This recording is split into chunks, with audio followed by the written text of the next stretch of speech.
Are you a nurse? Want to make yourself successful? Do subscribe our channel Path Nursing Academy. बहुत सारा nursing exam आप लोग दे चुके हैं, लेकिन फिर भी कंफ्यूज्ड है। क्यों आपका पास मार्क्स भी नहीं आ रहा है? क्यों मार्क्स घटते घटते नेगेटिव होते जा रहा है? ऐसा क्यों है? So don't get depressed. There are some ideas, tips and tricks today I will discuss, and the today's topic is how to prevent negative marks in nursing competitive exam. So let's get started. Be happy before exam. At first, try to find out the exam pattern. अगर आप NCLEX exam देने जा रहे हैं तो NCLEX में क्या होता है, बहुत डेप्थ जानना पड़ता है कोई भी सब्जेक्ट का, तो उसका एग्ज़ाम पैटर्न अलग है. अगर आप नॉट सेट देने जा रहे हैं तो उसका अलग है. RRB, SIC सभी का एग्ज़ाम पैटर्न अलग अलग होता है. तो हमें सबसे पहले क्या करना होगा, एग्ज़ाम पैटर्न जानना होगा. उसका जो प्रीवियस ईयर्स क्वेश्चन पेपर है वो हमें ध्यान से देखना पड़ेगा. उसके बाद क्या करना होगा, उसी के हिसाब से हमें पढ़ाई करना होगा. सोच लीजिए CNCI का एग्ज़ाम आने वाला है 4 जुलाई को, तो वहाँ पे बता ही दिया गया है कि ऑन्कोलॉजी के ऊपर 50 मार्क्स का क्वेश्चन है. तो हमें क्या करना होगा, ऑन्कोलॉजी बहुत अच्छे से पढ़ना होगा, क्योंकि उसी से 50 मार्क्स का क्वेश्चन आने वाला है.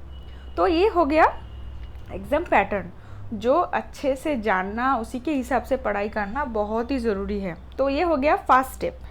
Next, set target marks. कोई भी एग्ज़ाम आप देने जा रहे हैं तो वहाँ पे सबसे पहले टारगेट मार्क्स फिक्स करना बहुत ही ज़रूरी है.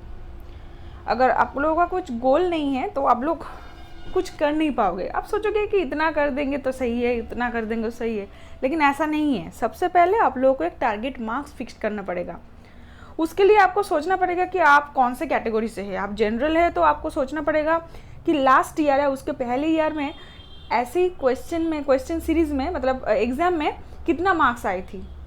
सोच लीजिए जनरल के लिए आई थी 95% मार्क्स. तो आपको ये गोल सेट करना होगा कि मुझे भी 95% मार्क्स लाना ही है.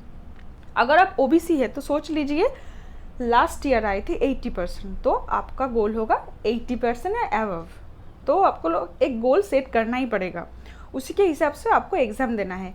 इसमें और एक चीज़ ध्यान रखना है कि आप लोग जो एग्ज़ाम दे रहे हैं सब क्वेश्चन सेट अलग अलग होता है. कुछ बहुत टफ होता है तो उसमें ज़्यादा मार्क्स नहीं आता है. कुछ होता है कि बहुत इजी होता है, उसमें ज़्यादा मार्क्स आता है. तो एवरेज मिला के वो मार्क्स होता है उसके बाद. तो ये ध्यान में रखते हुए आप लोगों को सॉल्व करना है सब answers.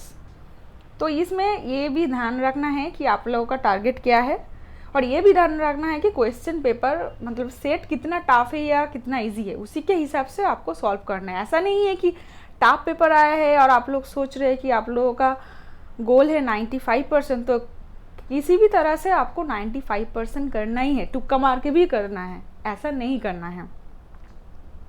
Next, keep calm and take a sound sleep a day before exam. Exam के पहले दिन में ज़्यादा पढ़ाई नहीं करना है, एक साउंड स्लीप लेना है, क्योंकि जितना माइंड रिलैक्स होगा उतना ही एग्ज़ाम के टाइम पे आप लोग अच्छे से सोच पाओगे, एग्ज़ाम सही तरह से दे पाओगे. ज़्यादा रात तक पढ़ोगे तो आप लोगों का दूसरा दिन हेडेक हो सकता है, आप लोग कन्फ्यूज हो सकते हैं, आप लोगों का माइंड रिलैक्स नहीं रहेगा. तो ऐसा बिल्कुल भी नहीं करना है. Do not read too much before exam, just review lightly. Exam के 1 दिन या 2 दिन पहले हम लोग क्या करते हैं, जितना भी पढ़ाई की है सब एक साथ रट्टा मारते हैं. एक साथ 2 ही दिन में हम लोग सब पढ़ लेंगे, सब सब्जेक्ट, कम्युनिटी, साइकियाट्री, पेडियाट्री, ऑब्स्टेटिक्स, सब सब्जेक्ट एक साथ हम पढ़ लेते हैं. लेकिन ये बिल्कुल भी सही तरीका नहीं है. 2 दिन पहले या 1 दिन पहले हमें क्या करना होगा, सभी सब्जेक्ट का कुछ इम्पॉर्टेंट पॉइंट स्लाइटली हमें रिव्यू करना होगा. यही होगा सही तरीका. एग्ज़ाम के दिन एग्ज़ाम हॉल के बाहर आप पहुंच रहे हैं, वहीं पे देख रहे हैं कि कुछ लोग पढ़ते ही जा रहे हैं, कुछ लोग रट्टा मार रहे हैं. दोस्त लोगों के साथ बहुत दिन बाद मीटिंग हुई है तो क्या होगा, बहुत सारा बातचीत होगा. कुछ लोग कन्फ्यूज्ड है, कुछ लोग टेंस्ड है. तो आपको क्या करना होगा, ये सब कुछ भी नहीं देखना है, कुछ भी नहीं सुनना है, कुछ भी बोलना भी नहीं है. बिल्कुल रिलैक्स होके आप खड़े रहिए एग्ज़ाम हॉल के बाहर.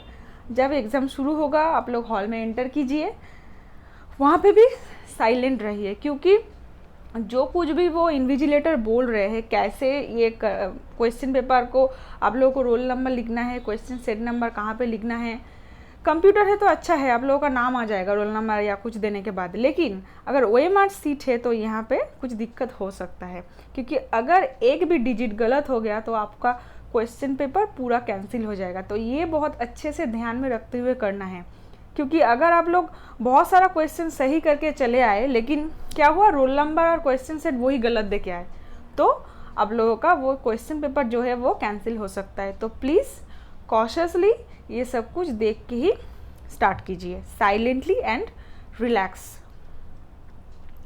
एट फास्ट जब क्वेश्चन पेपर हाथ में आता है तो क्या करना होगा, read every question line by line. आप फिंगर से पॉइंट आउट करके पढ़िए, क्योंकि कहीं पे भी ऐसा होता है कि क्वेश्चन में बहुत कुछ ऐसा ट्रिक्स होता है कि उसमें होता है कि और, एक्सेप्ट, नॉट, बट, ऐसा कुछ जुड़ देता है क्वेश्चन के साथ। तो क्या होता है, जल्दी जल्दी में हम लोग वो ओवरलुक कर चले जाते हैं, तो हम गलत आंसर दे देते हैं। देखते हैं कि क्वेश्चन का आंसर हम लोग जानते हैं, लेकिन जल्दी जल्दी में क्या करते हैं, क्वेश्चन ठीक से ना पढ़ने के कारण हम गलत आंसर दे देते हैं। तो बिल्कुल भी वो नहीं करना है, एकदम फिंगर से पॉइंट आउट करके एक एक क्वेश्चन पढ़ते रहिए, फिर उसके बाद आंसर दीजिए।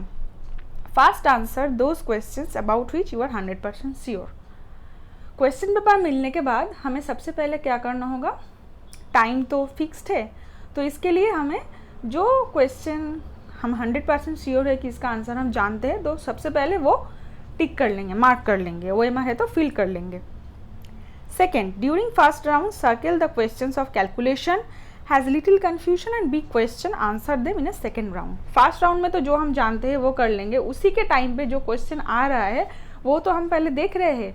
तो अगर जो बिग क्वेश्चन है जो हमें टाइम लेके पढ़ना पड़ेगा, कुछ कैलकुलेशन है जो टाइम लेके हमें करना होगा, कुछ क्वेश्चन ऐसा है जिसमें हम लिटिल कन्फ्यूज्ड है, अगर हम अच्छे से पढ़ेंगे, थोड़ा टाइम लेके सोचेंगे तो उसका आंसर हम बता सकते हैं, तो हम वो सेकेंड राउंड में करेंगे। तो ये हो गया। थर्ड राउंड में क्या है, कुछ ऐसा क्वेश्चन है जिसके बारे में हमें कुछ आइडिया नहीं है, तो वो हम बिल्कुल अवॉइड करेंगे, क्योंकि वो हम तुक्का मारने गए तो वहीं पे नेगेटिव मार्क बिल्कुल कंफर्म है। तो ऐसा नहीं करना है, क्योंकि जितना भी नेगेटिव मार्क होगा उतना ही आपका रैंक घटता जाएगा। तो पॉइंट मार्क्स के लिए भी आपका रैंक पीछे हो सकता है, तो ऐसा बिल्कुल भी नहीं करना है। Rather check the question paper you filled up it correctly और नॉट। उसके अलावा आपको क्या करना है, जो जो क्वेश्चन या उसका आंसर आप दिए हैं तो वो अच्छे से देखना होगा कि आप लोगों ने वो सही तरह से फिल किया है कि नहीं, वो आप लोग देख लीजिए अच्छे से, और वहीं पे ही क्वेश्चन पेपर ख़त्म कर दीजिए। अगर टाइम से पहले हो जाता है तो कोई दिक्कत नहीं, चुपचाप बैठे रहिए, लेकिन कुछ तुक्का बिल्कुल भी नहीं मारना है। Okay, so this is all about today's tips and tricks. Hope ये सब टिप्स एंड ट्रिक्स आप लोगों का काम में आए और नेगेटिव मार्क्स घटता जाए। Thank you for watching my video and please subscribe and press the bell button below.